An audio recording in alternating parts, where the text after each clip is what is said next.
Tonight on NAIT NewsWatch. Edmonton is in the midst of a rental crisis. It's hard being a student trying to make extra cash just to put in for rent. Why these university students are spending a week on the streets. So 5 Days for the Homeless is a campaign that we run every year here at the University of Alberta. And a new student-ran delivery food service for NAIT. It's not just a business for us, is making students' life easier. NewsWatch starts now. Good evening. For renters in Edmonton, the price to simply have a place to live is reaching new heights. As rental prices in our city keep going up, renters are beginning to take notice. Our Josh Park joins us live with more. Thanks, Jordan. Thanks, Isaac. A rental crisis is what some are calling it. And as rates rise month after month, some renters are being forced to consider making a move. Third-year business student and downtown resident Janessa Halls is hoping she doesn't fall victim to Edmonton's rising rental prices. After moving north to Edmonton from Calgary for school, she fears an increase in her already pricey rent may leave her packing boxes. I'd have to drop everything, go back to Calgary. Although I love my home city, I'd miss my school, miss my work. I love my job, so I mean, it'd be really, really crappy to have to go home. The average rental price in the Edmonton area jumped nearly 4% from October 2018 to January 2019. The cause for the spike? Supply and demand. More Edmontonians are entering the rental market than ever before, and Rentals.ca CEO Matt Dannison believes there are multiple reasons people are renting rather than buying.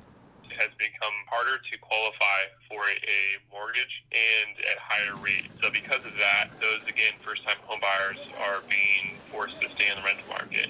For the millennials, they are not as eager to jump in a home and have that kind of anchor. Another option students have is to live on campus. At MacEwan University, they say rental rates don't fluctuate like the open market does. We don't market base our prices, we really operationally set our prices. So we have operation costs that we have to cover. We're not supported by the university, we're a self-funded unit. As for Halls, she hopes her clean track record and good tenancy will prevent a bump in rent.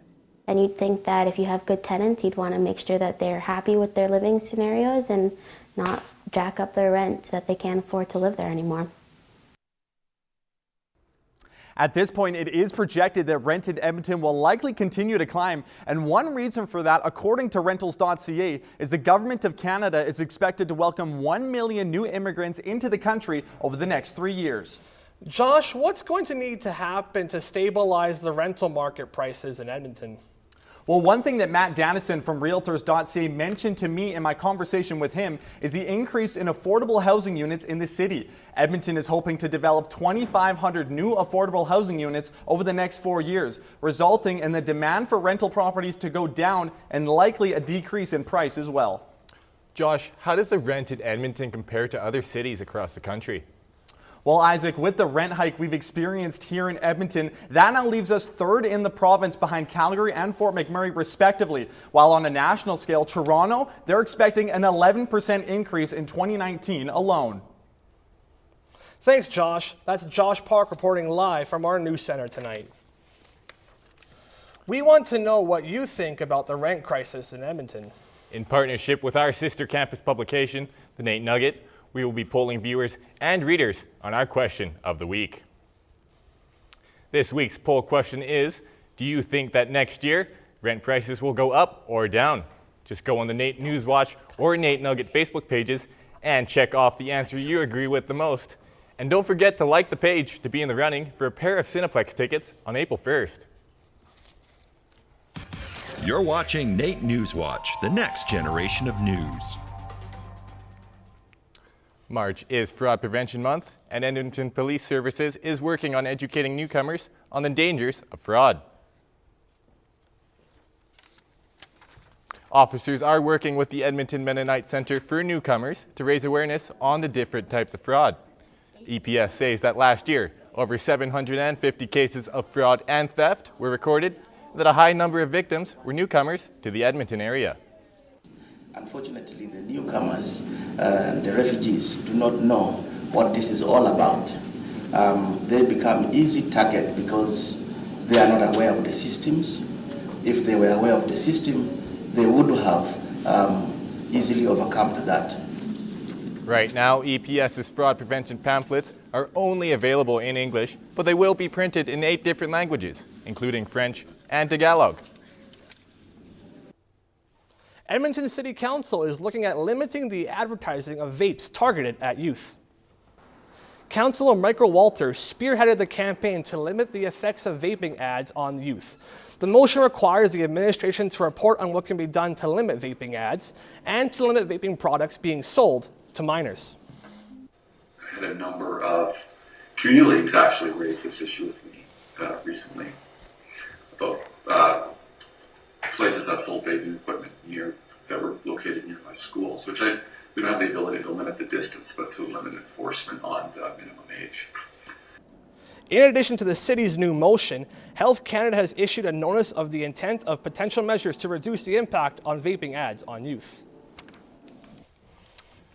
People living in a northeast Edmonton neighborhood are concerned after tests showed that soil around the former Domtar Wood Treatment Facility is hazardous to human health. Domtar closed its doors in 1978. Alberta Health Services and the Government of Alberta have been studying the area since 2017 and 18. One study showed that cancer rates were higher than expected for people who'd lived in the area for more than 10 years. Waltek Bonikowski has lived in the neighborhood for 30 years now, and he knows the risks that come along with it. This is really a bad chemical, that they're using. But, everything went down to the dirt. And I think when they closed the plant, he told me that they remove some of the stuff, and bring something new. So maybe down deep is something crappy. Of the samples tested in the site, 183 samples had toxins in them that exceeded standard health guidelines. An information session is available this weekend at Clearview Rec Center for the public and those affected by the test to speak out about the results of the study. A woman was attacked by a jaguar after she scaled a barrier at an American zoo, and questions were being raised about the safety of animals in captivity and the people who visit them. A woman reportedly hopped over a barrier at World Wildlife Zoo outside of Phoenix to take a selfie with a jaguar. The woman, who remains anonymous, suffered deep cuts and was taken to hospital. Other zoos, such as the Valley Zoo, say they've made preparations to ensure the safety of animals and guests. In our case here, that we have standoff barriers in all of our animals. It doesn't matter if it's a cat or a zebra or any other species on this site. We have to have a minimum 1 meter barrier, public barrier, to keep the public away from our animals. The Wildlife World Zoo say they will not euthanize the jaguar. The woman has since apologized to the zoo for the incident. Salt rocks. They may help you from slipping on ice. However, they can do more harm than good to your car. While the salt may help you from sliding into the ditch, it could also accelerate the processes of corrosion on a vehicle. While cosmetic damage may be the first thing on a person's mind, there's actually more serious damage that could be done. Ryan Poe-Medley is an auto body instructor at NAIT, and he's seen his fair share of serious corroded vehicles. The corrosion can take hold on things like brake lines, on brake rotors, other components that actually you rely on for your safety of the vehicle. I've seen vehicles that have rusted so bad that they've broken into 3 pieces. They've broken in front of the front doors and behind the front doors, and it's literally been 3 different pieces. Paul Medley also says that an easy way to avoid rust on your car is to wash it at least once a week, as well as use protective waxes to keep it in tip-top condition. Business students from the University of Alberta are camping out this week to take part in the 14th annual 5 Days for the Homeless campaign. The focus of the event is to raise awareness and donations for the homeless around our city and across Canada. Donations go directly to local shelters and the programs within them. The donation goal for the week is $20,000. We're already close to halfway there with about 7,500, and we're hoping to get there by the end of the week through the help of our volunteers and their help with the donations, through doing classroom runs, and also through the various events we're throwing. Students go the week without their personal comforts, such as a bed, shower, and they must rely on family and friends to provide food and drinks throughout the week. Coming up after the break, a brand new food delivery service opens up at NAIT. Running the business. Yeah, just making students' life easier. That's all EduEats about. Coming up, NAIT and MacEwan battle it out at Game 3 of the ACAC Hockey Finals as the Griffins look to make it a 3-0 sweep against the Ooks. And I try out the Fits and Ninja Warrior course in Kingsway Mall, with a few bumps on the road, I would say. All that and more coming up in sports. Well guys, I get to be the bearer of good news this week. We have cold temperatures moving out and warm temperatures moving in for the weekend. I'll have more on that after the break.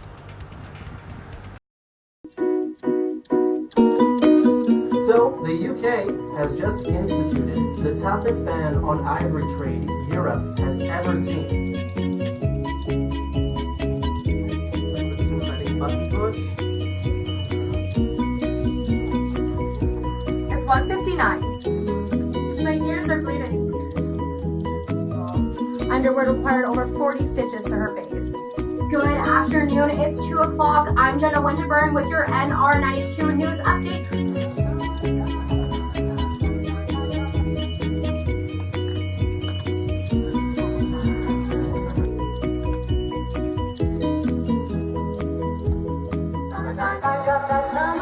You're listening to NR92.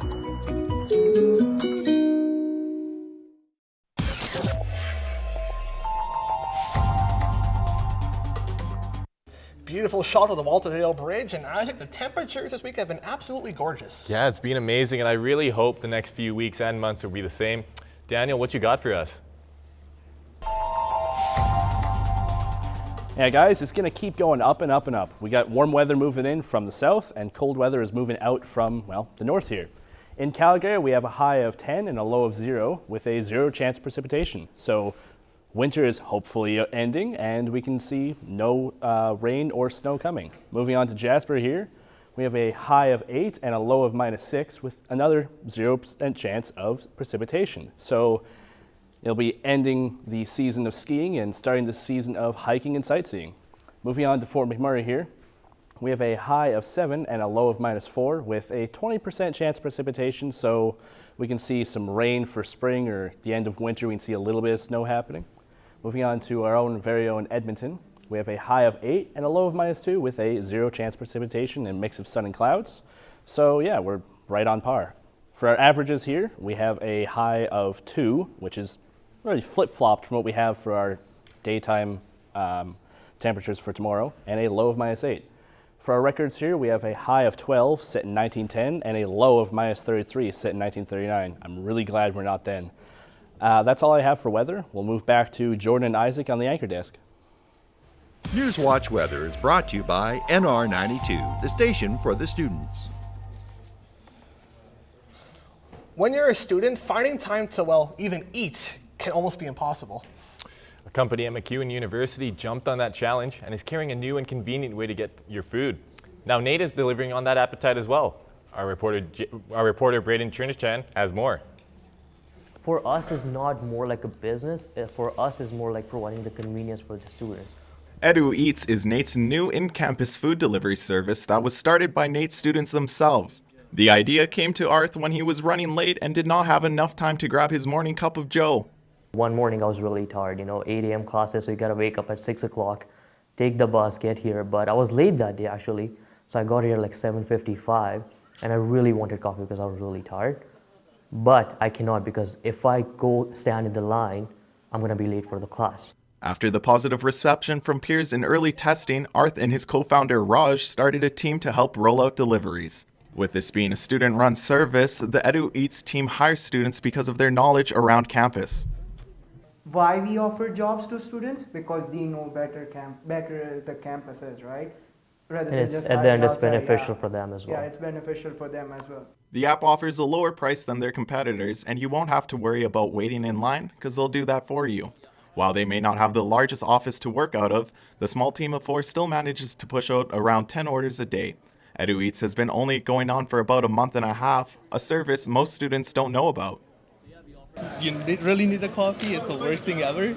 And line seems so slow down. I think that's pretty great for a student who are willing to like trying to catch whatever, and then they can get tips or whatever. Right? I think that's really smart. Edu Eats currently does not deliver to all NAIT locations, but have plans for expansions coming up, which could lead to more places where you can order food, like Kingsway Mall Food Court or other places around NAIT. NAIT NewsWatch, Braden Chernichan.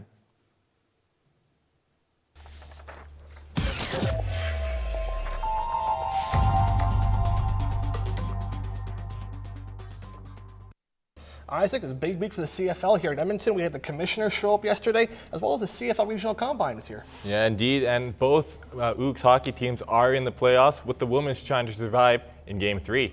Noah, what's the scoop?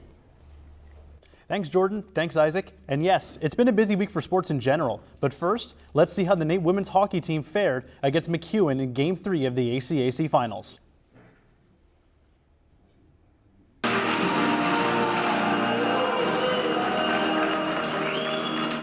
A win was pivotal for both teams as the Ooks looked to avoid a 3-0 sweep, while the Griffins were looking for a championship three-peat. Game on. Kicking things off in the first, MacEwan came out with a tremendous amount of pressure in the start. Ooks goalie Caitlin Slater did a good job of keeping the puck away from the net, but a miscue from her and her defense resulted in a goal by Griffins forward Morgan Casson. MacEwan up 1-0 at the end of the first period. Now in the second, it's NAIT who forces the pressure early this time, but to no avail, as the Griffins score their second goal of the night, this time from number 16, Dominique Scherer. But hold on just a minute. The Ooks answer back just minutes later as their number 16, Megan LeBlanc, scores a goal to keep NAIT in the game. Griffins still up 2-1. And now in the third, MacEwan had the chance to seal the deal many times, but not on Caitlin Slater's watch, as the ACAC Rookie of the Year came through big time for the Ooks with 3 great saves. With a minute left just when all hope was lost, Ooks forward Brittany Savard puts the puck in the net to tie the game at 2 apiece, keeping NAIT's playoff hopes alive. This means, yes, ladies and gentlemen, we are going to overtime in this crucial Game 3. Neither team could afford to make a mistake, but sadly for the Ooks, they received back-to-back penalties, and the Griffins would capitalize on the latter penalty, as Morgan Casson would again score for her team, resulting in MacEwan winning the game, the series, and the ACAC championship. The sweep and the three-peat is complete. Casson would go on to win Player of the Game for the Griffins, and now the team can celebrate as the women's season is over. We're gonna have some fun for sure. Back to school Monday. It's nice that we won on a Thursday so we can take it in on the weekend, then it's back to work Monday, I think. Congratulations, thank you so much. Staying on the ice, while the women's season is over, the men look to take home the championship as they are set to begin their playoff run tonight.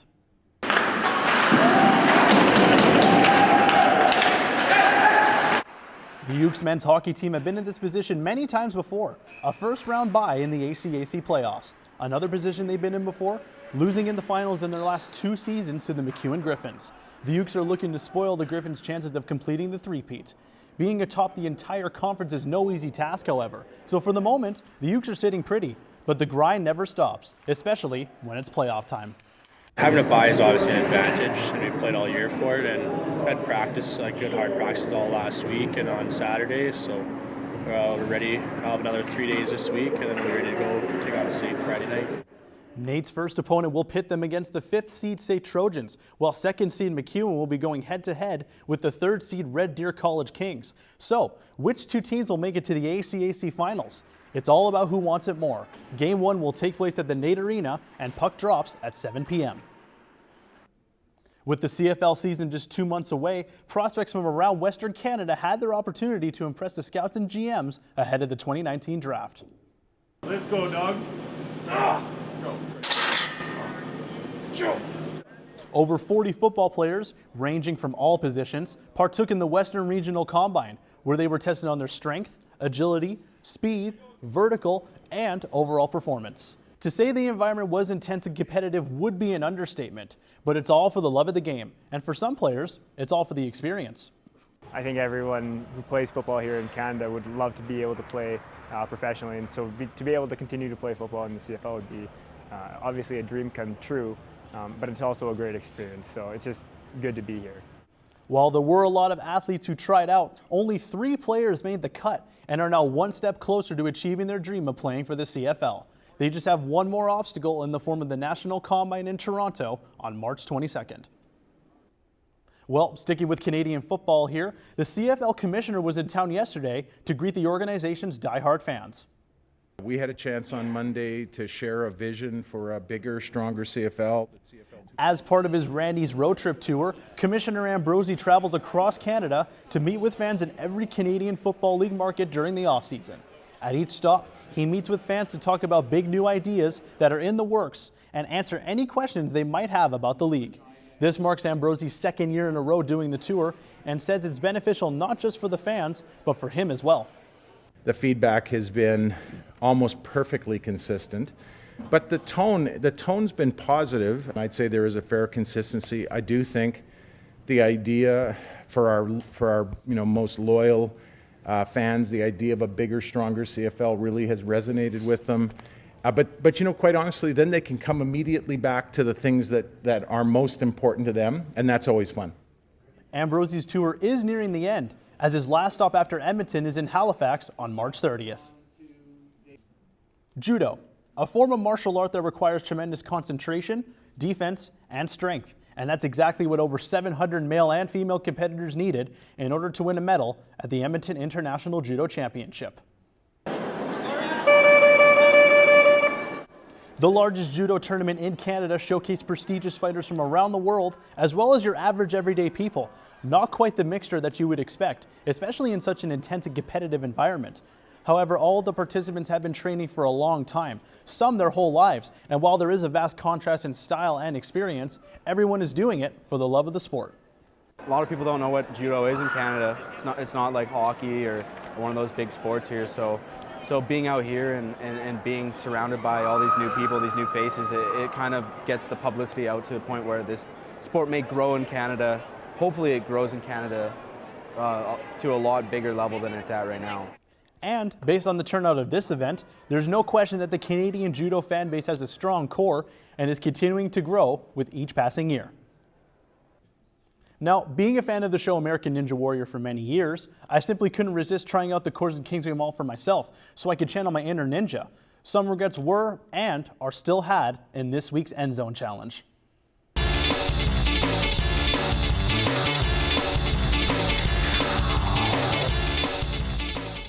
The FitSet Ninja Warrior course. Featuring a number of obstacles that will take you to your limit, it's ultimately meant to have fun on. Well, it's just a fun way to work out. It's like an adult playground because it's just something different, especially in Edmonton when it's cold all the time. I started the course with confidence and pride, but quickly gained humility and embarrassment. The balancing beam seems simple enough, right? Well, not for me. Michael Bouchard, my guide and ninja master, took me through most of the course and showed me how each obstacle should be approached.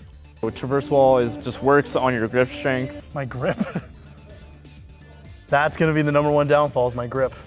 It just challenges your whole balance system of your body. So like as you're like scaling across the wall, like you can use different techniques.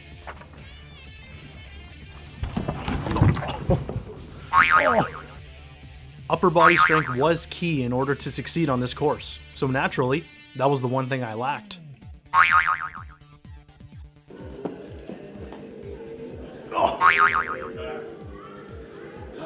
Despite the blunders at the start, I did manage to conquer the popular warped wall.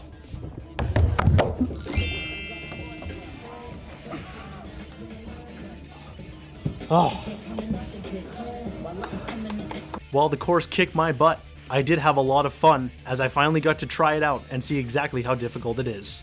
I highly recommend this course for anyone who wants to test their endurance and limits. I know that I reached mine. And that was me royally failing at the FitSet Ninja Warrior course. I had lots of fun though, and I have to thank one man, Michael, for letting me use the course today. Ooks women's, but congrats are in order to the McEwen Griffins, 3 straight championships. Yes, indeed. 3 straight championships is no easy task. Neither is beating the top team in the conference. And a three-peat, wow, they just hit all the marks for a great season and honestly just a phenomenal end. Right, and I imagine you have a ton of bumps and bruises from the American Ninja Warrior Challenge. Yes, I do, Isaac, but it was a lot of fun, like I said in the video, and I have no regrets, and I plan on going back some in the near future. All right, thanks, Noah. Coming up after the break, we take a trip down to City Center Mall for the Joyride fundraiser. Over 200 people registered to ride in the 12-hour bike-a-thon. Today we're at the second annual Joyride. It's a 12-hour bike-a-thon that benefits the Stollery Children's Hospital Foundation and Make-A-Wish Northern Alberta. I'm here right now at University of Alberta for their annual Science Fun Day. More on that on entertainment. What the? Don't miss out on Ooks hockey. Catch Ooks play-by-play for home games Friday and Saturday nights. Light the lamp with NR92.com, the station for the students.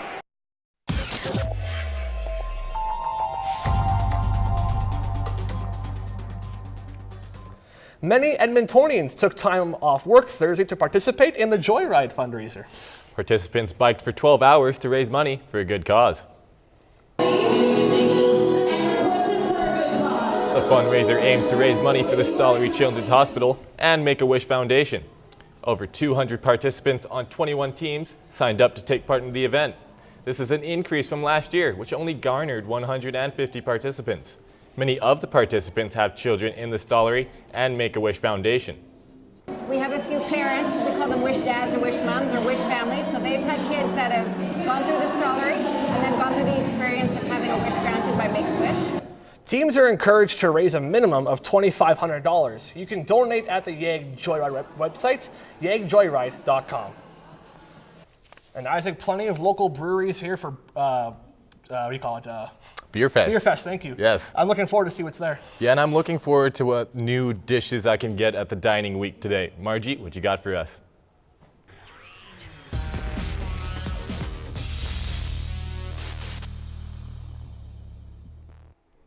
Thanks, Jordan. Thanks, Isaac. Well, I don't know about you, but I like to eat. Like, a lot. If you're like me, I have good news. It's Downtown Dining Week here in Edmonton. Downtown Dining Week 2019 is happening, and one cozy restaurant down in Jasper Ave is more than happy to be part of it. Kevin Ostapek, General Manager of Wishbone, believes that the value of Dining Week is to encourage people to visit local restaurants. With fine selection of food and drinks, Wishbone is sure to please any visitor that comes their way. The Downtown Business Association is proud to have more than 50 restaurants involved this year. It's a 10-day food festival for either a 2-course lunch or a 3-course dinner or a 2-course brunch at fixed prices of $18, $30, or $45. And it's a great way for chefs and restaurants to really showcase what they can do. Downtown Dining Week runs until this Sunday. Book the restaurants directly at edmontondowntown.com/dining-week. It was a busy Friday night for local vendors as hundreds of people attend the first ever Midnight Market.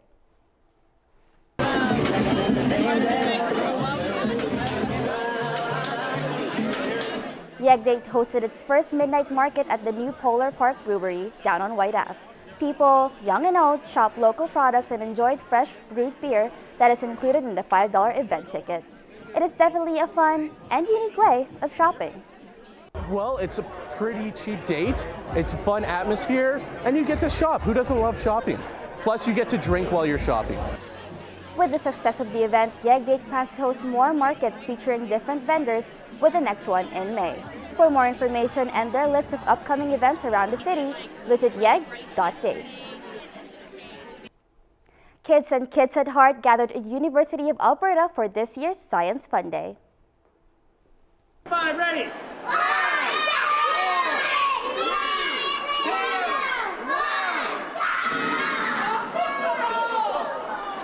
With all 3,500 tickets claimed, the CCIS building was packed with families spending their Saturday trying different science exhibits. The 75 displays and demonstrations are all done by students and grads of the university. Although the event is only held one day once a year, the preparation and planning for it takes much longer. So planning for Science Fun Day, which happens in March, starts in August. So it's almost an entire year of planning because we have to assemble our planning committee, we have to recruit over 350 volunteers and make sure all of our 75 demonstrations are in order. It's a lot of work, but it's also very rewarding at the same time. The event has been going on for more than a decade, teaching kids about chemistry, biology, paleontology, and much more. The student-run event also toured families on different labs the university has. The International Beer Fest is less than a week away, and breweries across Alberta are gearing up for the big event. Analog Brewing Company launched in early 2018. They specialize in session beers that has lower alcohol content and less sugar. They aim to make unique and easy drinking beers that spark the drinker's imagination. As a new brewery, it will be their first year in the upcoming beer festival, and Analog director Brian Lanier says they are looking forward to showing their brand. So we're really excited to be part of it, to get our chance to show off to Edmonton on this venue and kind of get a little chance to show off what our branding is and who we are. You'll know our branding because we'll be the ones with all the arcade-themed everything and our giant nerdiness, so yeah, you'll know us. With a variety of musicians and beer school to be taught by experts, the event will be the place to be for beer enthusiasts. Get a chance to taste Analog's award-winning beers and 300 more in this year's International Beer Festival. People grow up, that's a given. But that doesn't mean we should nip our imagination in the bud. Let it run free with the latest animated adventure film, Wonder Park. Good morning, June Bailey. Operation Wonder Park is a go! June, an optimistic, imaginative girl, spent her childhood building an amusement park with incredible rides and talking animals. After she lost her mom, she gave up on imagining and being creative, until she found a hidden amusement park called Wonderland. I know who you are. You know who we are? My mom and I invented this place, and somehow you came to life. We're alive? Ow! What the chuck? What the chuck indeed. June's newfound talking animal friends are clever and funny, but did tell her that the park is in trouble. The chimpanzee zombies are out to destroy it. It's up to June and her unlikely friends to save Wonderland. It is a great family movie that kids will surely enjoy. Wonder Park in theaters today, March 15. Explore more of your imagination with NAIT NewsWatch. We're giving away a water bottle and 2 free movie passes to see Wonder Park. All you have to do is tweet the hashtag WonderPark at NAIT NewsWatch to win. Well, that's it for entertainment. Let's get back to Jordan and Isaac. And that has been your look at NAIT NewsWatch. We hope to see you again next time.